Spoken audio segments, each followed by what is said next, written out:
Good evening, welcome to Front Up. My name is Pat Martin, and this evening I am happy to have with me two Nantucket residents, Nancy Walters and Tom Congdon. For those of you who may know Nancy and Tom, you know that they are members of the literary world, and I asked them to be my guests because I was so interested in the relationship between editors and writers. I had often seen editors' names being mentioned in acknowledgments and always thought that editors were the people that were sitting there with the red pen, kind of making sure that your grammar and your spelling were correct. But then many years ago, when I found out that Jackie Onassis was an editor for a large publishing house, I thought there must be something more to editing than simply sitting over a manuscript and handing back the corrections. But I didn't really know what it was. And so when I thought of people that I'd like to find out more about, I thought I'd like to find out more about editing, writing, and the relationship between an editor and a writer. So Nancy, maybe I'll start with you. I know when I asked you earlier about your background, you said that you really started writing when you were young, and your first book was published in 1970. Is that correct? No, 1980. I'm sorry, 1980. It was called Stepping. Right. So if you want to, why don't you just start by giving a very brief recounting of how that began and how the editor figured into that very first work. How did you eventually get an editor and become published? The way I started is the way I think many people start, which is that I had short stories published in literary reviews and journals. And then I submitted a novel to an agent, and eventually that found a home with Doubleday, with an editor named Kate Medina, whom Tom knows. And Kate was my editor for 3 books, and she was a wonderful editor. But the thing that's interesting to me, and that is sort of a theme in the publishing world as it has unfolded in the past 20 years. The person who first read the book at Doubleday was a woman named Stephanie Delgado. I don't know if you know Stephanie. I didn't know. And she was Kate's assistant, and she was the one who sort of read through submitted manuscripts and said, read this, don't read this. And Stephanie had written this glowing letter about my first novel. She went on to be editor of Self magazine. And I think she was only there for about 5 years. I've had 11 books published, and in that period of time, I don't think I've ever sat down to count how many editors I've had. But I think my experience as a novelist with editors has been unfortunately different from Tom's experience as an editor with writers, because he was just a little bit ahead of me, so he got to be in what I think of as the golden age. And I only wish I'd had him as my editor. Oh. We would still be together. It would still be wonderful. Oh, wouldn't that be lovely? Yeah. Well, Tom, how does the editor become a part of this process, and how did you decide to become an editor? Well, you discover these things about yourself when you're young. You discover that you're more interested in writing the assigned story in English class than you are in going out and playing baseball, or a faculty member a teacher will say, hey, you're pretty good at this. You're terrible at this, but you're pretty good at this.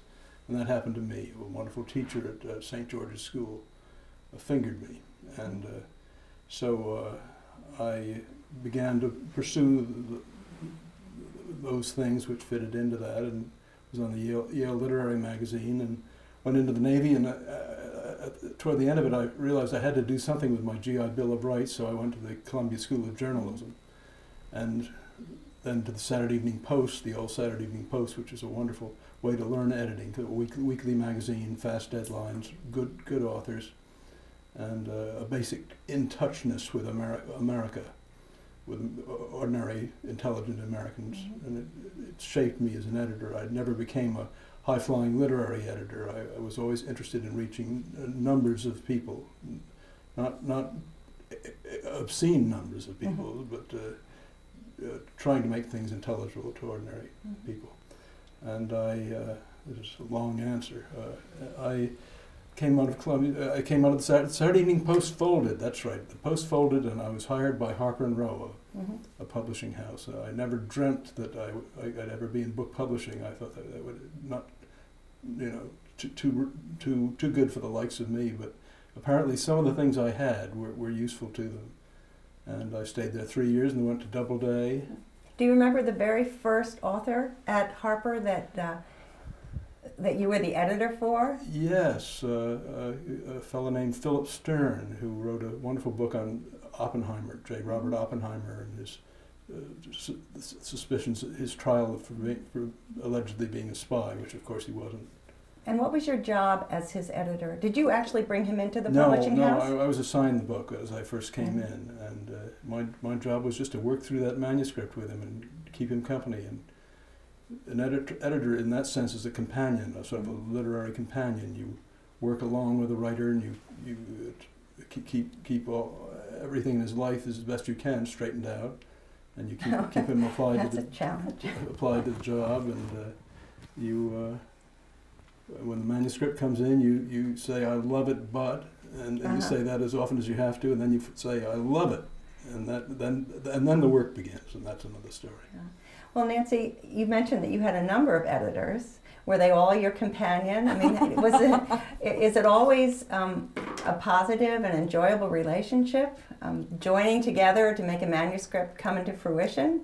Oh, that sounds lovely, doesn't it? It sounds, and I know with Tom, from talking to Tom, that it would have been that way, that it would be that way with Tom as an editor. He once said to me when we first met, no, I guess this was about my agent, not about my editor. He said, "Your agent should cradle you, should hold you and cradle you and take care of you." And I wanted to just weep because I like my agent, but I don't think I've never been cradled.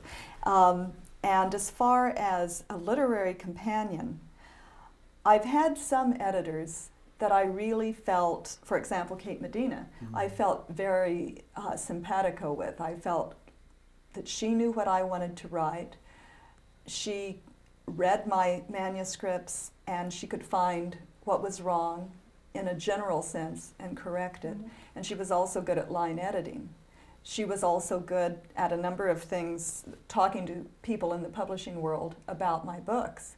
However, what happened with Kate and Doubleday and me is that we all parted. We went different ways. I moved to Morrow. She moved to Random House.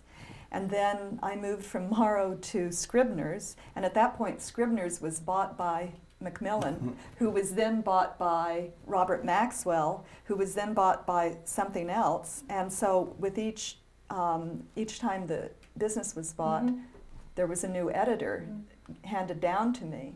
And I finally ended up with a mystery editor, a woman I like a lot, but we weren't really suited for one another. So I feel like a bit of an orphan. I think I am an orphan. Well, I am no longer, but I was for a long while. Editors themselves move around a lot from house to house. Right. Well, and as a result, they're always losing authors, shedding authors. You say, "I'm terribly sorry," when I'm going off to Simon & Schuster or wherever people go. Well, we're going to continue Very this stressful discussion in a few moments. We need to go for a quick break. To Front Up. I'm here with Nancy Walters. We've been talking about writing and editors with Tom Congdon. I just want to mention that Nancy Walters, you all on the island I'm sure know her as Nancy Walters, writes under the name of Nancy Thayer, and we've been talking about some of the experiences that Nancy has had with various publishing houses and various editors. Tom is on the other side of the fence, and he is the gentleman who works with and nurtures the writers and helps to bring forth the manuscript. And Tom, in our first segment, you mentioned something about in the beginning when you were at the Saturday Evening Post and when you first started in editing, you were anxious to get works out, but not to too many people. I think it sounded like you liked... What I meant to say was I didn't publish Joan Collins. Right. Well, I guess I'd like to... I wasn't a bestseller editor in the sense that editors almost have to be these days. Well, you want to explain this little Well, that piece was of an work that, accident. that I'm sure hardly anybody knows this. No one's read it. And I've done a bit of a specialty of Nantucket authors. A lot of my authors have a Nantucket connection.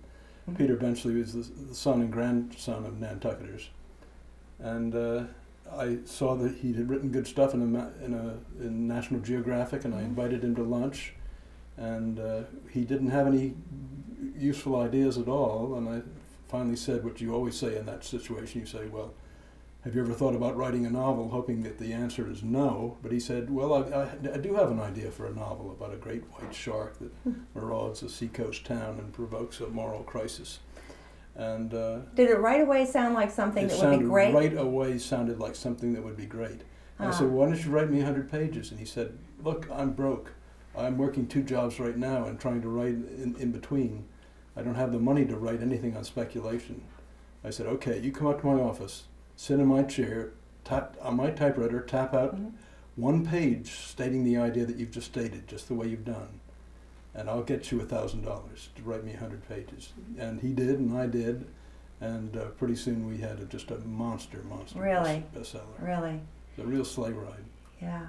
Did your publishing house feel that it was going to be as huge a success as it was? Well, that's what an editor does. The editor strokes nurtures opinion in the or you could say manipulates opinion in the publishing house till everybody loves the thing you love. You know, that you get them excited, and it's just a job involving continuous foreplay. But sometimes you have some fruition, and that's a lot of fun. But yes, it really caught on fire. It really was just thrilling to see one person. It's like forest fire, you know, hopping here, hopping there, and suddenly the whole forest is on fire. Oh. What about books that that it's your responsibility to sell to your publishing house that you don't feel quite as sincere about, as enthusiastic? You can't get too far out in front of what you honestly feel. Sometimes you're wrong, and the publishing house will say, "Tom, you know, you've been through much trouble on this book. Your opinion is skewed, and this is really a lot better than you think. Somebody else will fall in love, and then you'll re-fall in love." And, do you ever edit a book that you absolutely can't stand? You hate every word? No, it has to be a personal connection. It really does have to be. You really have to care, because you're the book's advocate. And Nancy, have you felt that at any time that as you're writing along that an editor that you've worked with has really not feel that they really don't love this, that they don't really appreciate or know where you're going with it? And then what do you do? Well, when I was with with Scribner's, and I was sort of shifted from editor to editor, I had a feeling that they were trying to catch up with what I was doing. And since I was only with them in the middle of a book, that's one of the reasons I left Morrow when I was with Morrow, because the editor I was with left to go to another publishing house. So I'd have to say that in the beginning of my career, when I was with Kate Medina, and now at the end, when I've been with Jennifer Weiss at St. Martin's, those are the 2 periods of time when I've really felt that I had an editor who was working with me. And what's happening to editing these days in 2 ways. One of them is with the huge success of the blockbuster movie based on a book. I can't believe that there aren't authors who are writing, imagining, you know, that this would look good on the screen. And do editors get involved now with bringing you along not only to make it a blockbuster bestseller, but a blockbuster movie? And how does that enrich what we read, or is that somehow making it less rich and literary? You know, it's a weird thing, because it is truly becoming a blockbuster business, and editors who don't publish blockbusters are in professional jeopardy. They want an editor to bring it to acquire. An acquiring editor is the phrase. You go out there and grab stuff and bring it home, and then you don't work on it. It's not productive to edit the manuscript anymore. They discourage editing manuscript, and they even discourage manipulate foreplay, creating excitement. The marketing director, not even the editor-in-chief, but the marketing editor decides what book is going to work and how much attention it should have. So it's a very corrupted process. However, wonderful books keep coming along. Look at Cold Mountain. It's truly a literary book, and it's had an immense success. Angela's Ashes, Midnight in the Garden of Good and Evil, just on and on and on. So I can't quite explain that. I guess good authors and good editors just don't quit. You know, they just keep on trucking. In your some notes that you gave me before we sat down to take the show, you had a phrase that said, looking for authors who you felt were being published badly by other publishing houses. In other words, when you were looking to bring in other authors to your publishing house. Yes, right. How does one get published badly? Well, how does one get married badly? You go in with lovely expectations, and then it turns out that there's nothing there but a beautiful face, you know, or a big bankroll. Does it mean that maybe they're not really ending up printing the book, not marketing it well? They don't get the book. They don't appreciate the author. It's the wrong house for the author. Yeah. You know, you've got a rock and roll author in a waltz time house. All that stuff is so the acquiring editors are always looking to see where the wounded bird is. You know, it must get pretty cutthroat. It is cutthroat. Yeah. It's American capitalism. Do you have a good cutthroat experience you want to tell us about? Well, I'll think about that while you're talking with Nancy. Nancy, when you've been working on a book, have your editors ever said to you, you know, we need more dialogue, or I don't like where it's located, make it be in Nantucket, or, you know, there's not enough sex, or we need a murder going on here. You know, it's a great story. I love your concept, but can't we kill someone off in here because murders are really selling? Or can't you write more like Ann Tyler, maybe someone would say? I mean, do you get this kind of... I've gotten, well, for one thing, when you mentioned Nantucket, my agent said to me, would you stop putting books on Nantucket? You've got to vary your location. But that was my agent, not my editor. I was with an editor for a while who did want me to put more sex in my novels. And I won't mention her name. I did put more sex in my novels because she said sex sells. But also, my characters have sex because people do have sex. I write about contemporary families and contemporary people. But then she went back through my scenes and added her own words. Ooh. Ooh. One of the words she added in one of the scenes was, he grunted. and that was my favorite line. Oh, did you? I got to go through and mark out. I marked out a lot of things that she put in. She was taking a lot of liberties because she was really trying. I believe she had good intentions, but I didn't like what she was doing to the book, and we parted ways. And how does that happen? Do you just say, I don't want to work for this house anymore? Or in the publishing house, do you go and say, I'd like to stay with your publishing house, but I'd like a different editor? And how do you gracefully get out of that? You can say that. You can? Yes. And that's okay? It's semi-okay. It may not work. They may decide to just let you go. Well, in a case of I can make two connections here. Kate Medina, the editor that Kate and I admire so much at Doubleday.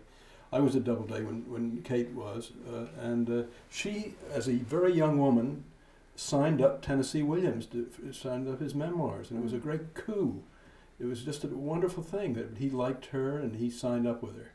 But at that time, he was going through a great change in his life. He was coming out as a homosexual.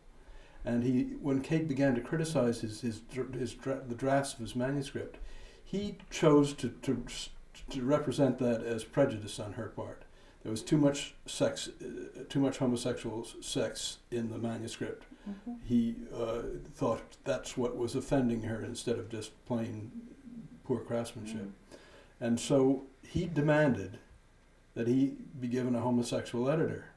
And Doubleday didn't have a homosexual editor, and I was the best they could do. You know, I hadn't even had a homosexual experience as a teenager, but I was warm, and we got along fine. So for a year and a half, I pinch hit as Kate's, As a homosexual as editor. the homosexual editor. I followed Tennessee from gay bar to gay bar all over the country, pulling stories out of him. Well, maybe And it was this, a wonderful experience. And at the end, when we got the manuscript in rough form, he was only too glad to go back to Kate, and everything was fine. It was a very successful book. he was done hanging out with heterosexual men. That's right, yeah. I think we'll take a break here and be back in just a moment. I'm here with Nancy Walters, who is an author under the name of Nancy Thayer. We all know her as Nancy Walters. This is another one of Nancy's books, An Act of Love.